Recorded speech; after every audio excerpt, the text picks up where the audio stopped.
All right. What's up, everybody? Tony Fix, Blue Green Artifacts. It's a Saturday afternoon, and we got a bunch more comics. I thought we would do a little bit more round of pickups. Again, I'm trying to bring this YouTube channel back from the dead. I am part of the Modern Playbook crew at Tales from the Flip Side on that other YouTube channel, and been part of Simple Man's Patreon group. Helping out with a few of his things. Have kind of been AWOL over there for a little while, but yeah, please do. If this is the kind of thing that you like to see, please give me a subscribe, give me a like, give me a follow, give me a whatever the buttons are. Give me a thumbs down. I don't even care. Just something to be cool. Why do I do this? The reason, I don't know, people just really like pickups online. I love to watch pickups, especially people that you know are into kind of comic investing, which I have had some success, some not so much success, but I think that's a story for pretty much everybody. Yeah, so I buy things either to sell, which I have always done on eBay, but have been kind of switching over to Whatnot now. Buy things to grade. Things, I have 2 long boxes of stuff that I want to get graded, so it doesn't all get sent in. It's too much money to send everything in, but things in the queue to get graded, or things to just hold on to. Either they're worthless now, or I think they'll be more valuable in the future for whatever reason, or just personal collection stuff that I just want to hold on to. So let's get started, okay? I'll try to say where I got stuff, about how much I paid for it, and what I plan to do with it. All right, let's just get rolling. I think this was a Whatnot buy, first appearance of Starling, which has been a spec darling. See that, like my rhyme there, for the last about year or so. She showed up in that last team of, what was it, the Champions, I think. Daughter of the Vulture. So a nice high-grade copy. I think it's a high-grade copy. I'll double check. This one, I think I would get graded if it's a 9.6 or a 9.8, just based on the character and where she's going. Yeah, let's do it. Next up, we got a copy of Yondu number 1. This is a variant edition. This would be a hold. I just like the art, like the design, like the colors. I like the character. I don't see a huge future for Yondu, I guess. What else we got here? Okay, this one, I think I have a couple of these. This is All New Wolverine number 35. This is a variant edition by Torque, by Elizabeth Torque, of Gabby, Honey Badger, wearing the Deadpool costume with Jonathan the Wolverine. I think this was the final issue of All New Wolverine. This one, I've kind of been on a Gabby and Laura kick, Honey Badger and X-23. I think, in my opinion, when we get X-Men on screen, we may get a movie. We may get a trilogy of movies. But a lot of those X-Men stories are, I think they're best told in long form. When you think of X-Men, you think of these big arcs. You think of the Dark Phoenix saga, which was a whole, it's hard to ram all that in one movie, as we know. They've tried twice now. But you get that, you could do a whole season or 2 seasons of the X-Men saga. You could do Days of Future Past, stretch that out. You could do Old Man Logan, you could stretch that out. You could do The Trial of Magneto, Apocalypse and the 4 Horsemen, all that stuff. But one of those stories, I think, could very easily be the story of Laura and then Gabby as kind of a family, big sister, little sister. I think that could be a lot of fun on screen. And Gabby, both Laura and Gabby are already on the radar of a lot of speculators. Gabby's first appearance, Honey Badger's first appearance, the 1 in 25 in 9.8, I think it's hit like $700-800 now, which is a lot. There are a lot of first appearance mutants. There are a lot. You can find some for cover price of modern characters that people don't care as much about.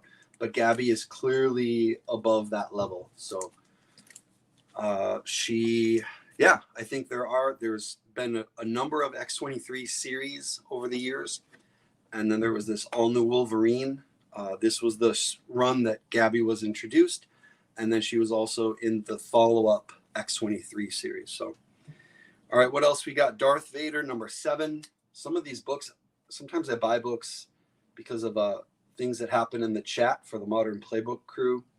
They give us heads up on characters. I want to say this is the first appearance.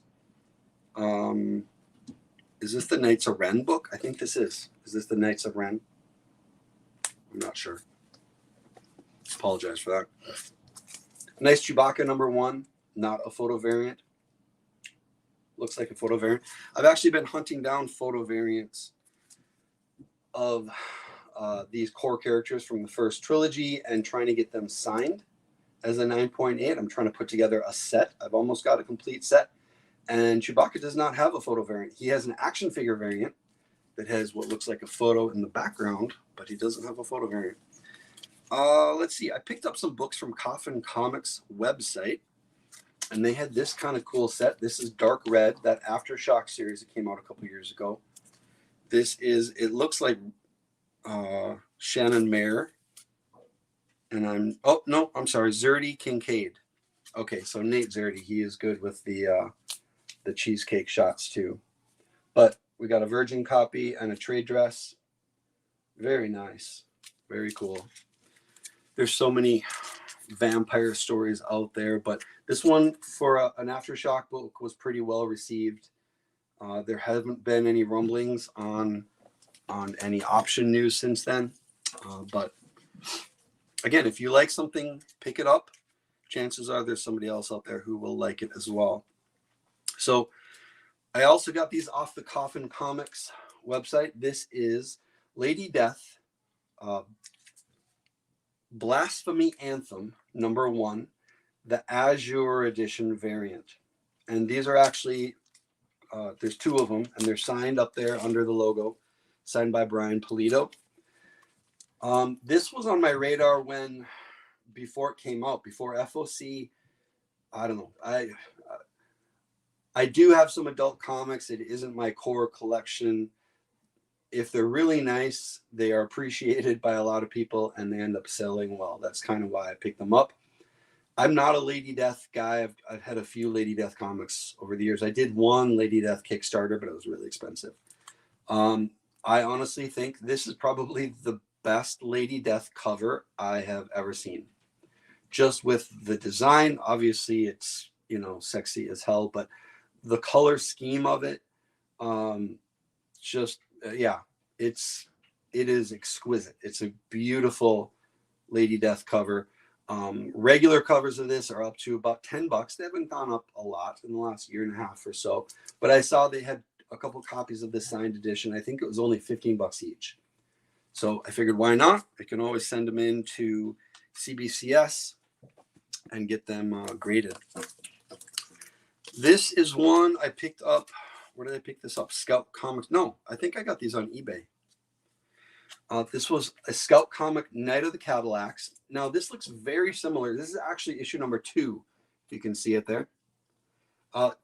Almost identical to issue number 1, the ratio variant. Foil, as you can see, Night of the Cadillacs. Same kind of close-up on a mouth, same kind of grill on the teeth, blood dripping down. But issue 1, I think, is a different character, and it's just slightly different. They look very, very similar. Let's see. That's not one. I think I got 4 copies of this. I want to say I paid about $15 a piece for them. This is a Scout comic, not highly ordered anyways. So issue 1 has a low print run, let alone, God forbid, issue 2. So I know Long Short kind of is on this train as well. Mr. Longshort, Ben, a great comic mind and great comic speculator. But why get these covers? It's definitely like a modern shock horror cover. It's a cover that's gonna 10 years from now, it's gonna stick out in a long box and have value. People are just gonna be hunting them down. So just a cool cover. You got the foil going for it. You got the shocking visuals. It's pretty cool. This one I'll say thank you to Gary Nusser. I got a heads up off of his Instagram. Classic X-Men number 7, a really cool. I think this is Art Adams. Yep, this is a cool Art Adams cover. If you aren't familiar with Classic X-Men, they start out with the beginning of the giant size. I think that's where they begin, way back when, or at least very early on in the Chris Claremont years.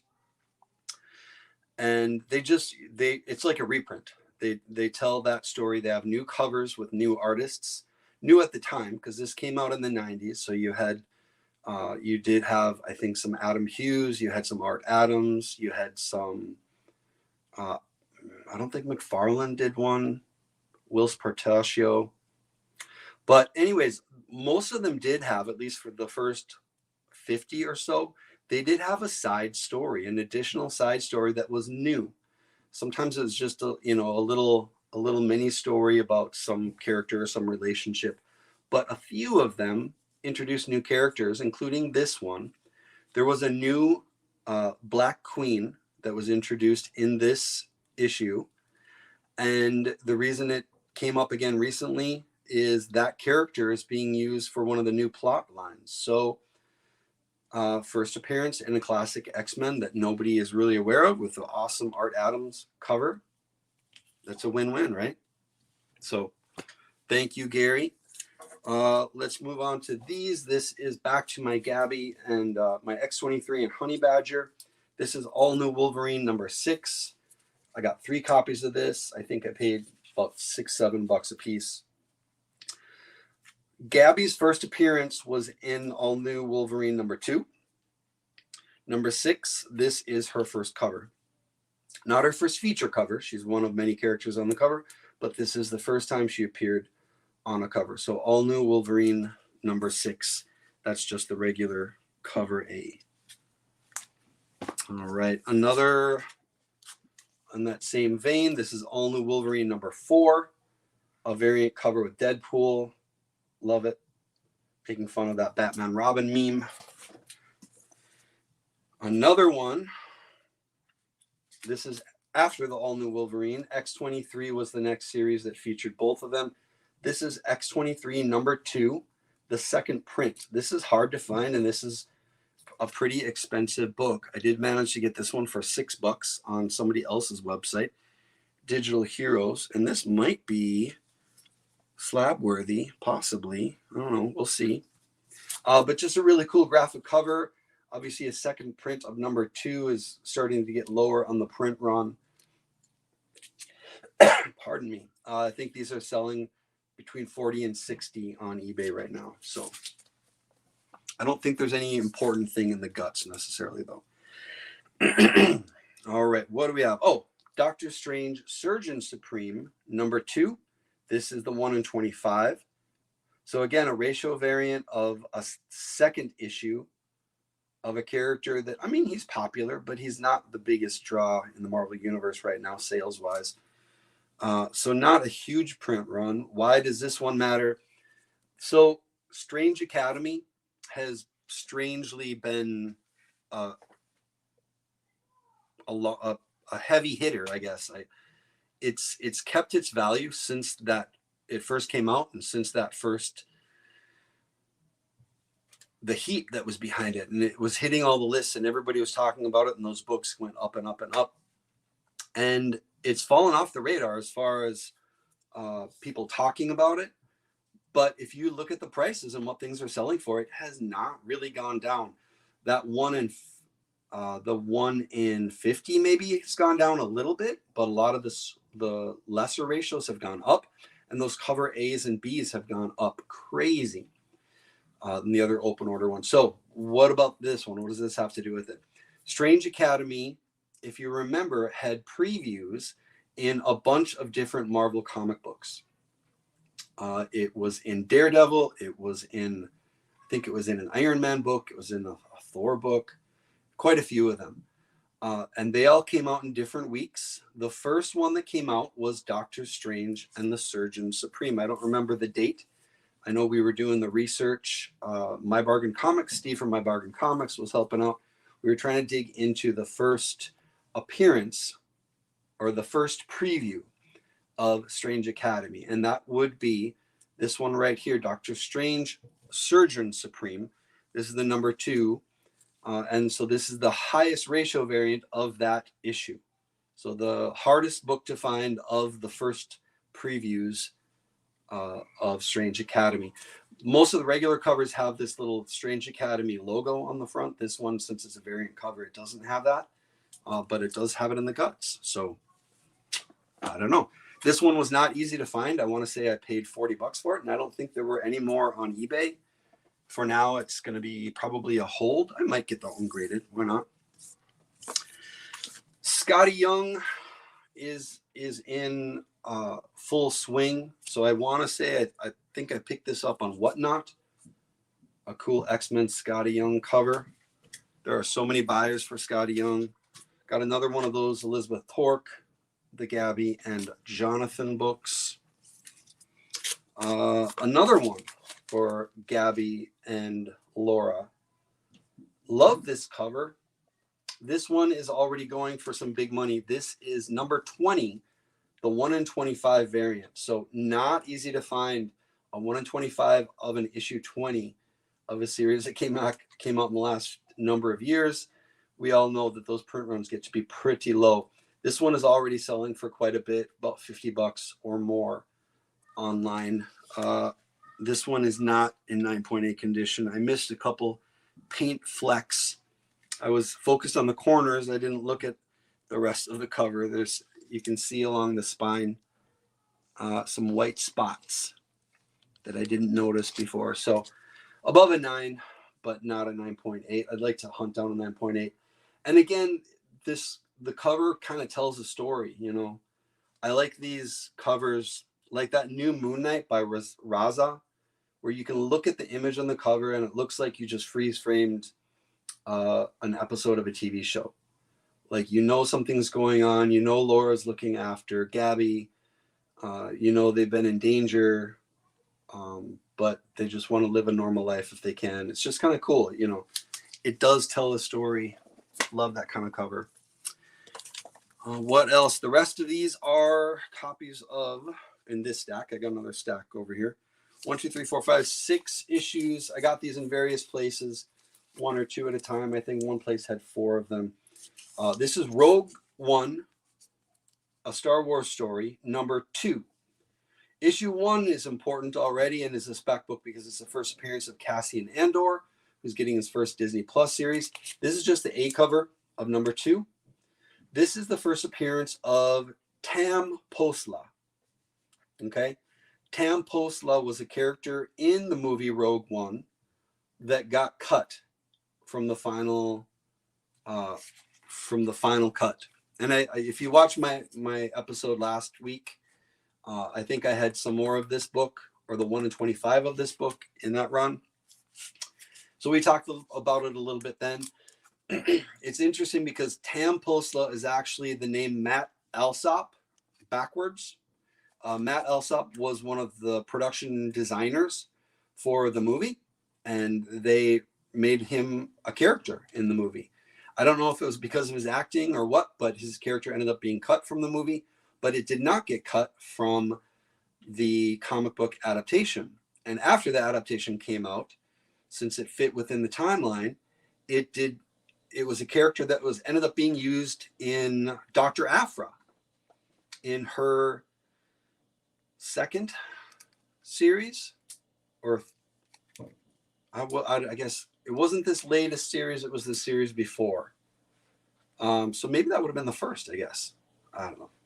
Anyways, he was used as a major antagonist where he was part of her team for a while, and then she betrayed him for her love interest, and then he became an antagonist. He might not be the big bad guy if they do. I mean, I think we all know that Dr. Aphra is coming, right? He probably wouldn't be the main villain, but if you watch any of these, you need a lot of these side villains. You need these smaller stories. The story of a friend or a teammate who later became an enemy. I think that would be great to film. He's a bounty hunter, or has been a bounty hunter. cool costume design. He does show up on the cover of a book. I can't remember the name of it now. But this is his first appearance. Rogue One, number 2. There should be quite a few of these out there. They're probably just sitting in long boxes in local comic shops right now, probably for cover price yet, because nobody's really cared about it. All right, what else? Let's move over to, we had a couple slabs come in this week. All new Wolverine, as I was on the trying to tilt it so you don't have to look at the glare. This one has already become kind of a big book. This is number 13. Obviously, you got Viv Vision on the cover instead, but it's probably the coolest Viv Vision cover out there. I think that's why people have been specking on this. There's nothing really important in the guts. Probably her greatest feature cover that I'm aware of. That's why it's selling for like 30, 40, 50 bucks. I found this 9.8 at a good price. So again, checking off boxes. You've got Viv Vision collectors. You've got Gabby, Laura collectors. Nice book. I think that has promise. Another one in the X-23 vibe. This is X-23 number 1 from 2018. The artist was Sia who I love. Maybe I'll take this out of the bag since it's still reflective. Sia has done some great covers. She does kind of almost like pencil work for coloring. Okay, there we go. It's an homage to that classic, what is it, X-Men 130? I don't even remember the number, where he's in the sewers under the Hellfire Club, going to fight all the goons down there. Yeah, this was a con variant. I want to say San Diego Comic-Con. This is already blown up. This is a big book in even raw. This is pretty expensive. So I don't know. It just checks off.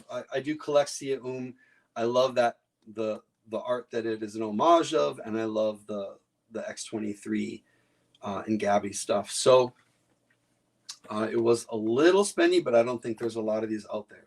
Definitely want to get on this. And the colors are really cool too. Anyways, that's almost for personal collection. I'll hold on to that if it goes way up in value. I might sell it at some point. This was the last slab that we got in this week. Cyberpunk 2099. This was on everybody's, or 2077, sorry.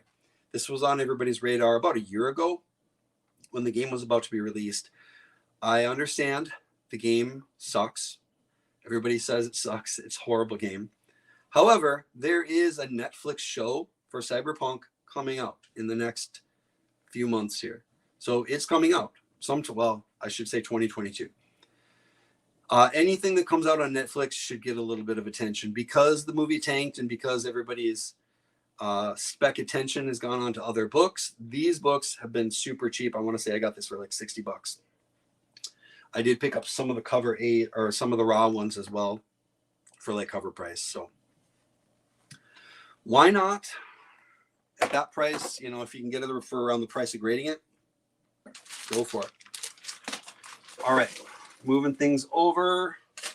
We had a couple of trips to half-price books and to local comic shops. We'll go through that stuff really quick. A cool Planet Hulk book. We've been talking about getting a Planet Hulk movie. I guess a lot of it, we kind of thought we got a Planet Hulk movie back when that stuff was going on with Ragnarok, but it sounds like, they might actually try again or tell about some of his earlier times on the planet. This one is a one-shot Gladiator guidebook, Marvel one-shot. I didn't even look up the values of some of these yet. Korg and Meek have their first appearance, not in this one, but in books close to this. But at this point, if I can get any of the Planet Hulk books, they're hard to get in high grade, and they just didn't have a giant print run one up here at, this was issue like 90 through 100 and 105 or so, something like that. So another Planet Hulk, probably the most classic of all the art on the covers.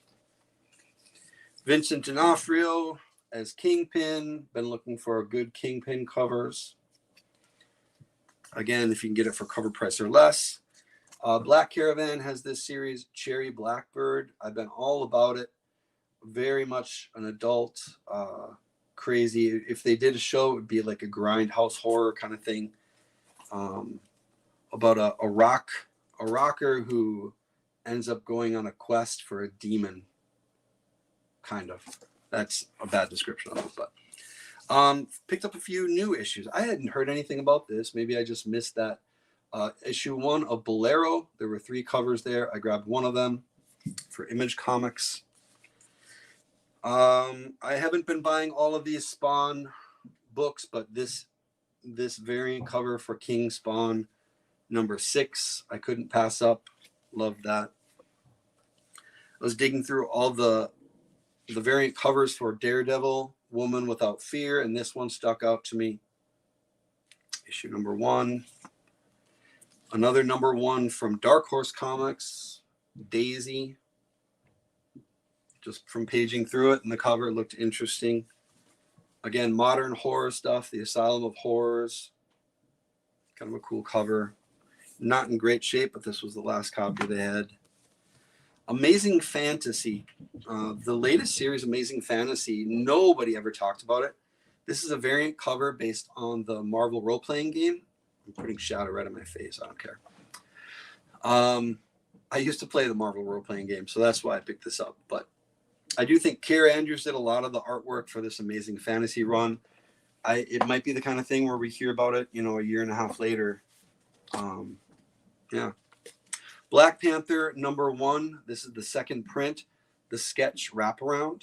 Just beautiful. Don't recall who the artist is. It looks like it could be Ross, but I don't think so. I'd have to look it up. If you know, please do put it in chat or whatever. Where am I? Okay. Another brand new one, Black Panther number 1. The Scotty Young is just on fire. So if you can get a Scotty Young cover for cover price, absolutely. This I know is the Alex Ross. This Incredible Hulk number 600. It's becoming kind of a classic cover. Got that for a little bit more than cover. And the official movie adaptation for the very first Hulk movie. I just hadn't seen that before. It was in decent shape. So why not, right? We'll go through a couple more of these. This was, okay. Oh, they still had Odin's Eye. This was the last of the Bad Idea books. I think all the issues for this came out in the same week. This is issue number 1, but they have been selling for pretty damn good money. Another Scotty Young on a new book, Ben Reilly, Spider-Man. What else? Love this homage with Evil Ernie, the Nirvana. That is, I think this week it was decided that it is not child pornography. Marvel Voices Communities, the Hispanic Marvel Voices. And I want to say this is one of the variant covers that has a new character. And this is the first cover, and this book is the first appearance of this character. I don't remember who that is off the top of my head. I'd have to dig into it. And you probably don't want to watch me do it live on YouTube. So we'll talk about it again later. But first cover, first appearance of this character for cover. Why not? Another X-23 and another Sia book. X-23 number 11, the Asgardian variant. Found some action figure variants. Those also have been kind of in a renaissance. People have been started to pick them up. These aren't big characters. This is Imperial Gunner. This is Paplu on Star Wars number 74. One of the Ewoks. The first one was Star Wars 71. This one is Star Wars 73, the Rancor Keeper. Not Danny Trejo. I'm sure he'll get one before long. And we got Prune Face in Star Wars 72. So again, lesser characters, but some people are completionists. Any Star Wars number 1. This is another copy, another variant cover of that Star Wars Chewbacca number 1. I'm not picking up every single Dr. Aphra book, but this is one of the best covers I think they've had. So I do pick up this Ashley Witter when I see it. They use this art on the cover of one of the graphic novels, which I think is usually a good step in a cover becoming kind of timeless. I think this, I'm sorry, I'm looking for the artist. I think this is also an Ashley Witter in Dr. Aphra number 25. I don't know if this is the first time she's shown with a lightsaber, but kind of a cool cover. We got Star Wars Knights of the Old Republic, number 38, a direct edition. If I can get any of these Knights of the Old Republic books for a round cover, I will pick them up if they're in decent shape. Same thing, Knights of the Old Republic, number 24. There may be first appearances in one of these. There's honestly half of Star Wars books out there have first appearances in them. This was a copy of, I don't even know what it is, Valkyries, Mighty Valkyries, number 1. This was apparently the 1 in 50, the Virgin, with Runa. Runa is the new version of the Tessa Thompson Valkyrie character, which I've kind of speculated. I know Exiles was that first appearance of the character that looked like Tessa Thompson. I wouldn't be surprised if at some point in time, though, we hear that that the character in the MCU is named Runa. Although somebody said in one of the adaptation comics, she revealed her name was Hildegard or something like that. I don't know. Anyways, they've been using Runa on a lot of covers, and that usually means Marvel is behind a character. If Marvel is behind a character, kind of like Kushala, where you see her showing up all over the place, it might be a good idea to stick with the character. What else did we find? These were at half-price books. We had Doctor Doom number 6, that great Predator handshake cover with Doctor Doom. We got a cool Betty and Veronica Adam Hughes cover. Some of these I got to scrape the price tag off of. They were not bagged, and they were price tagged. They had a few issues of Arrow. Again, one of those Agents of Atlas spec plays. Arrow number 2. Some of these are even covered up. I don't even know what issues they are. I think it's 2 through 5. Oh, I'm taking off the wrong side.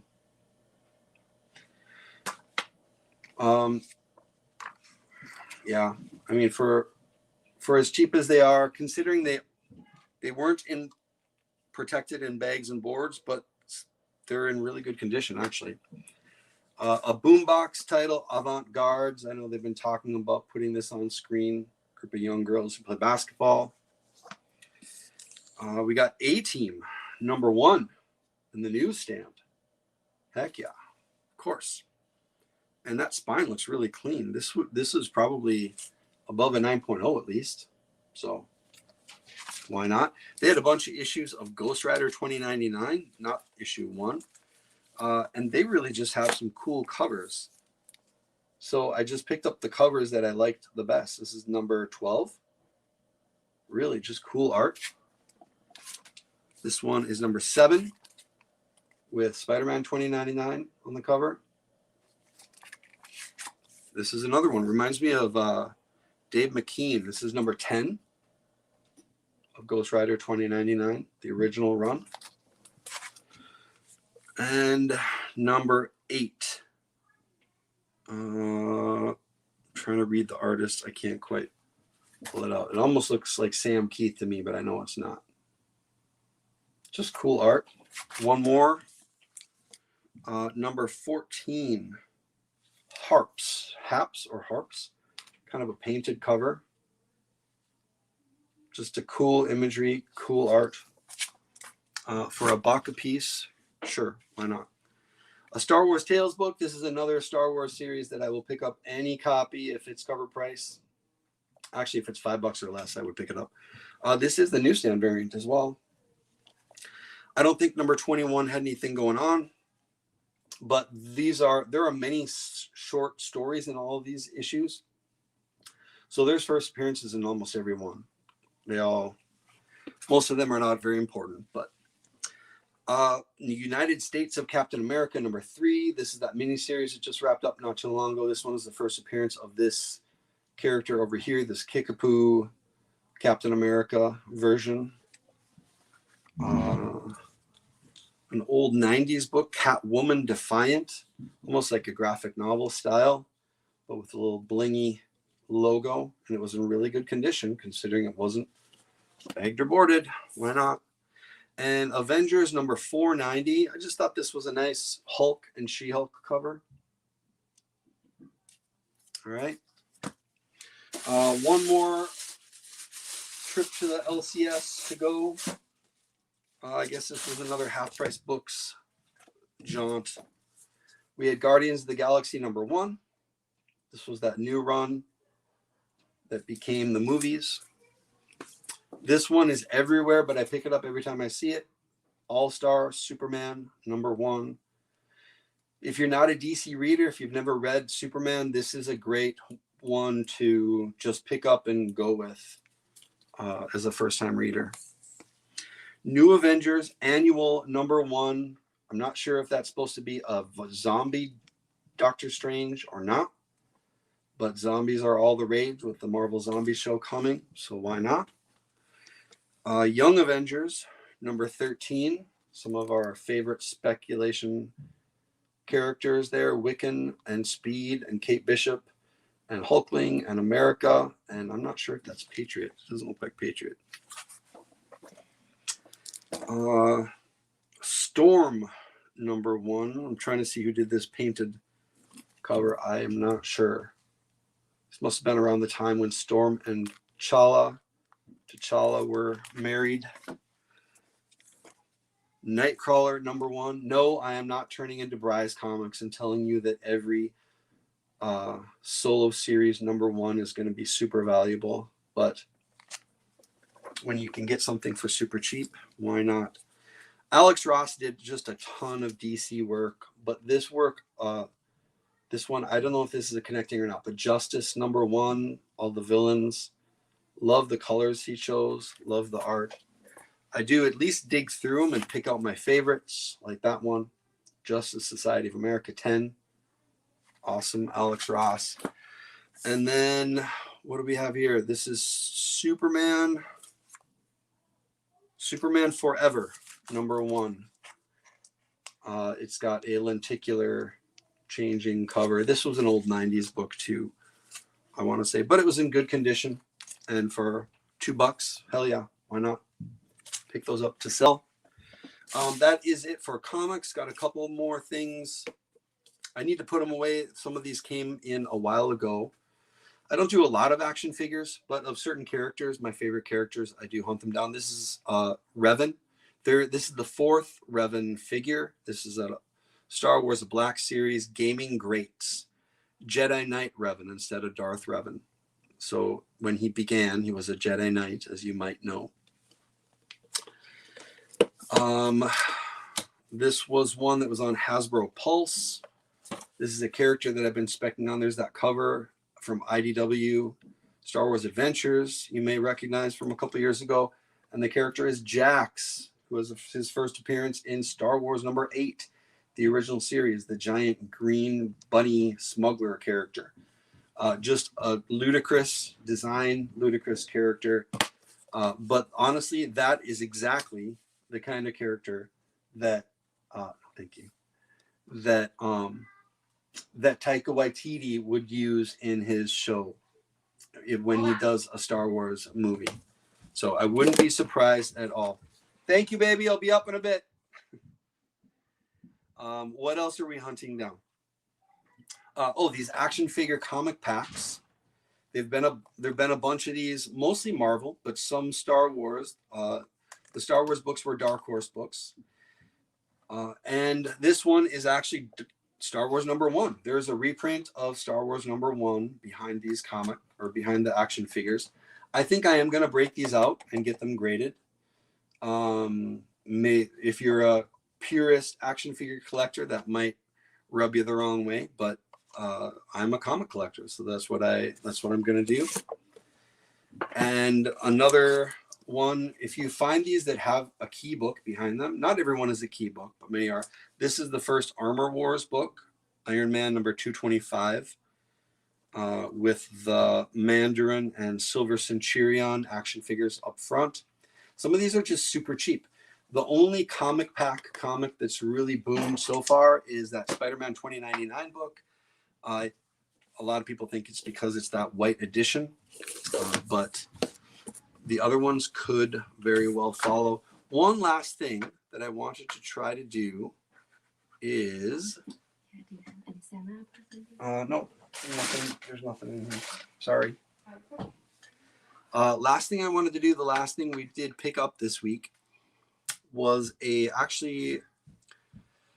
all right, let's try this. We got into a Kickstarter. Now, I'm not sure if this will work, so if this doesn't work and you see nothing at all, I apologize, but let's try it. All right.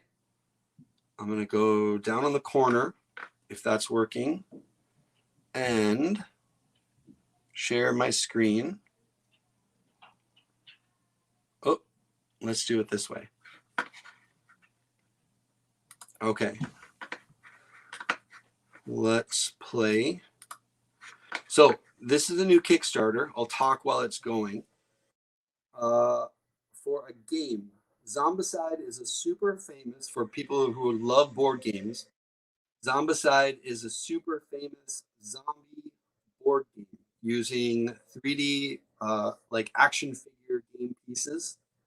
And they've had many editions of it. This is a new one coming out actually next year. It won't even be released till 2023, but it is based on Marvel Zombies. Marvel Zombies, Zombicide.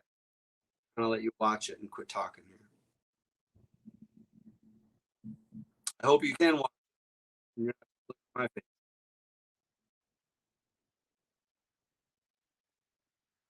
So these new age board games are really complex. They're not for little kiddos with the game pieces, almost action figures. They become very collectible, especially when there's sort of Kickstarter edition or Kickstarter exclusive. The game will be on sale after release, but there might be versions for some of those characters packs that are only available during the Kickstarter and won't be released again. Those can become a decent success on them before. This one, the base game, is just have a store. That's nothing big.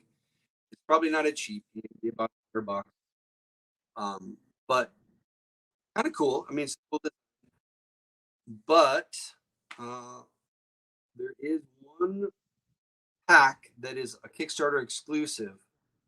Not this one. I think this one will also be a regular release, an expansion pack where you play the heroes instead of playing the zombie.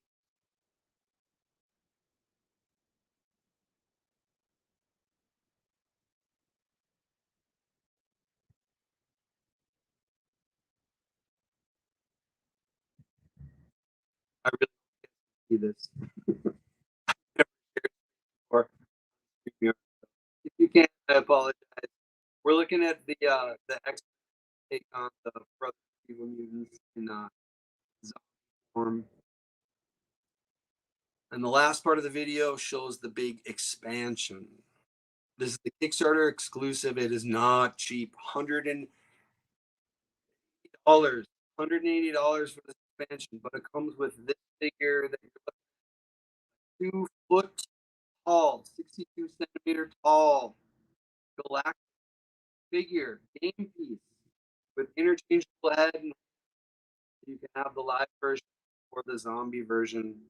Crazy. And that part there you can only get in let's go back to normal. You can only get in the Kickstarter. So at the end of the Kickstarter, that one won't be available anymore. I did pledge just to get a few of those. Just, we talk about checking off boxes. You got game collectors, You got Marvel fans, you got zombie fans, you got the Marvel Zombies show coming out next year. It's just there's a lot of paths that cross at the same time. So it's kind of an investment. It's like putting your money away in a note or something that doesn't appreciate. You can't take your money out till the next year. But yeah, I thought I'd give it a try. Check out. We'll see what happens with those Galactus figures. So anyways, that's it. Thanks for tuning in. If you stuck around, appreciate it. There usually won't be quite this much, but peace out. Again, give me a like, follow, subscribe. Thanks for stopping by. Have a good weekend. Catch you later.